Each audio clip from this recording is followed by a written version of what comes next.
Hey guys, it's Sony. So a lot of you guys are asking me, when should you guys actually hold, not to hold, but until when should you hold, and when is a good time to sell AMC? Personally, I can't tell you when you should sell or should buy, right? But I am gonna be waiting mostly till next week. All we're looking for right now is for AMC to close over $9, or close at $9 or above $9 this Friday, so that all the calls that are currently being traded for January 29th expire in the money. This is all we're looking for. All we're looking for is for AMC to close above $9 by Friday, by close, by the bell, and there's going to be a short squeeze on Monday, because all the funds, everybody that's all the big money, all the market makers that sold those calls have to cover their shorts and have to sell further out calls of AMC. So as of right now, AMC is trading at 1590, which is still like 280% up today, which is absolutely phenomenal. So right now we're at a really good level.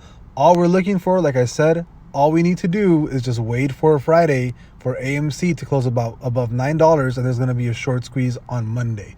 So the earliest I think that anybody should sell is probably Monday, like afternoon or something. But if that short squeeze happens, I do think AMC has a chance to run up even further than whatever Monday is going to happen at close. A lot of people are speculating that AMC could go to $50, 100, 150.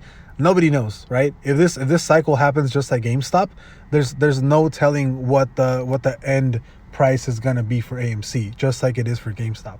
GameStop, the reason it keeps going up is because everybody keeps pushing the price up, where all the calls keep getting expired in the money. The same thing is happening with AMC.